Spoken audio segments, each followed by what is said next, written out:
Maybe you saw on BBC One Casualty on Saturday. Amazing, because there were 2 deaf actors plus a deaf director. Maybe you saw it. Well, the person who wrote the script, his name is Charlie Swinbourne. He's with me now. Hello, Charlie.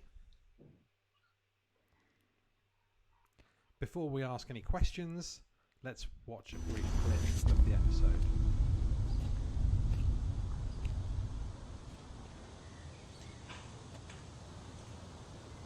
Susie?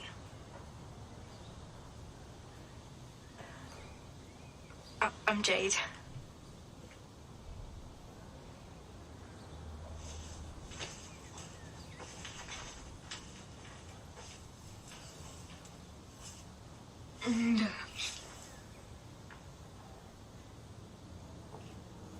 Same.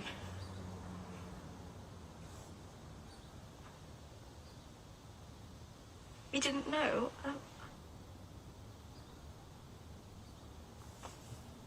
A bit.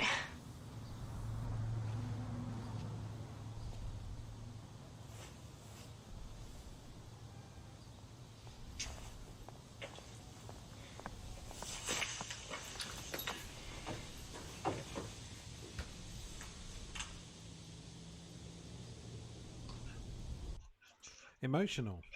So, Charlie, how did you become involved in writing for Casualty?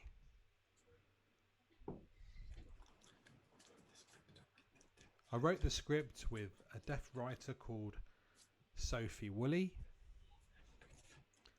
Both of us were involved in a BBC group. We received tutoring on different departments in the BBC. So we met the person who works for Casualty and went to Wales, where the set is for Casualty, for one day to talk about stories, because they have a deaf character in Casualty, but we never really see her experience of deafness. So we wanted to make a program about her.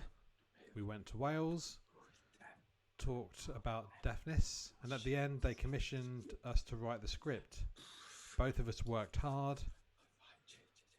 lots of changes and improvements. It was a long time. It was a great experience.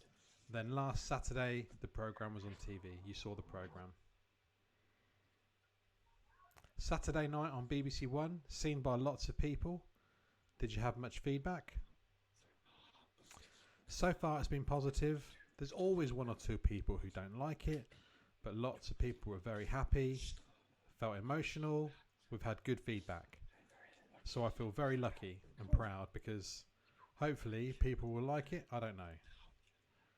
But so far I feel good, and we've had a positive response. So thank you to everybody.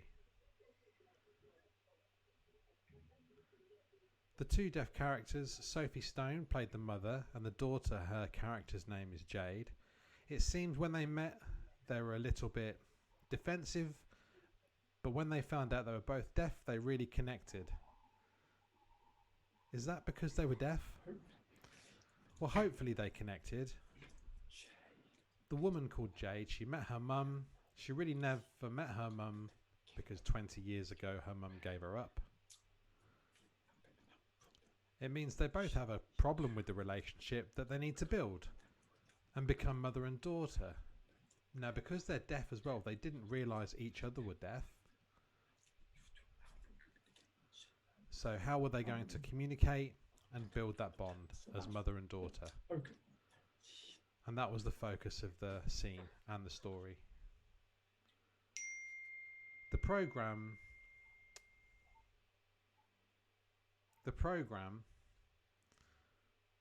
has a grandmother, and herself, she has a lot of control over her daughter. What is that topic of controlling parents inside the programme? A lot of deaf people, their parents become very helpful with communication, but that can become a little bit controlling. So in the story, we wanted to show that the grandmother, where she was coming from, her experiences. Maybe she listened to professionals who told her not to sign, and so she agreed with that, and she believed it was better to speak always because she didn't know any better. So we want to show that really she was trying her best, but she was in the wrong. But in the future she can learn about how to communicate with her daughter and accept her daughter has a deaf identity. That behaviour from the grandmother was from the past. Maybe attitudes have changed now, or do you feel that kind of thing carries on today? Now it's a bit better, but it still carries on today.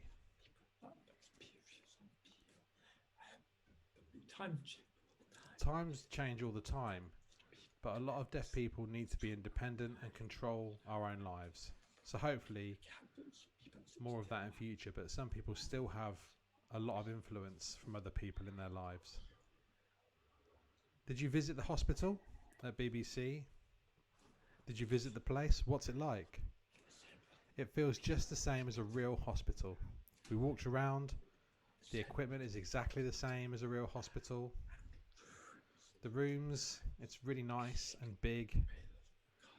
It's in Wales, just outside the city centre of Cardiff. It's a big place. A big set for filming. It's a fantastic place. So it's not fake and made of wood, which you can see behind and see that it's fake. It's real. It's real. The machines they've got, are they real? Recently in lockdown with coronavirus, the BBC sent their equipment to help with coronavirus because the equipment still works. It's strange. I guess when the actors are there, they feel like it's a real hospital and they become more real when they perform. Is that right? Yes, they also have advisors to make sure, for example, when they have an operation, that it looks right. So they have a lot of advisors to help the actors. It's a very interesting place. Are you scared of blood yourself? No. I'm okay with blood, but if there was a bad accident, I would be a bit worried about that, but blood's fine. So Casualty on Saturday, but before that, you worked on EastEnders recently. That's interesting. So tell me more about EastEnders. We created a storyline about a character called Ben. Before, when he was born or young, he became a little bit deaf. But you didn't see it a lot, so I wrote about him becoming fully deaf. And then a new deaf character came to become friends with him. I was in a room with 30 script writers explaining the story, had lots of questions, and they accepted the story. I was very happy with that. And then for 6 months, reading the script, feeding back, getting assistance. And then in March, the storyline was on television. I was proud to watch that. Recently, we saw a deaf character come in. She's called Frankie. It's nice to see them together signing on EastEnders. So my aim was to see that, and I'm very happy. Did you visit EastEnders, the same place? It's called Elstree, I think, Studios. What's it like? Interesting. When I grew up, I remember seeing EastEnders and watching it. My family love EastEnders. When I was walking around, I felt there was a lot of memories of things that had happened in the past. I saw 2 actors, Phil and Sharon. Amazing to meet them. It's a beautiful place because it feels real, but it's all fake. The buildings and houses, they've got nothing behind them. Inside there's nothing, it's just the front. There's nothing in there. In the pub, there's nothing in there. You have to go to a big studio, and inside it has all the sets. It's a big room. It's really strange. But that's the television world. It's different. So when you see EastEnders, someone goes into the Queen Vic, it looks like they walk in, but they're not actually there. They walk in and there's nothing there. They have to go to another place. One day they film outside and film all the outside scenes. Then the next day maybe inside. The inside scenes. So it's separate. When you watch TV it looks right and linked, but really it's separate. You know, I look similar to someone on EastEnders. Who do I look like?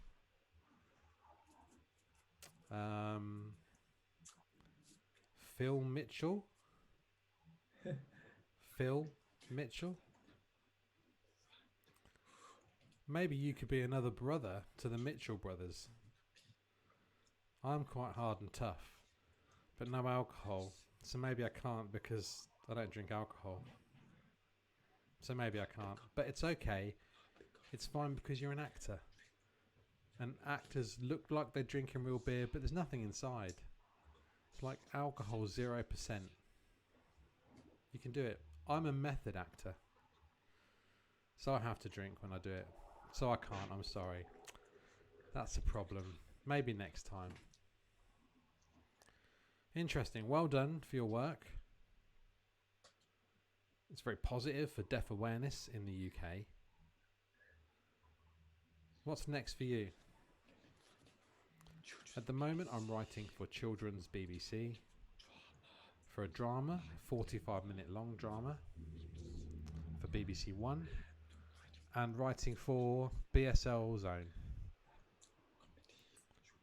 a short comedy.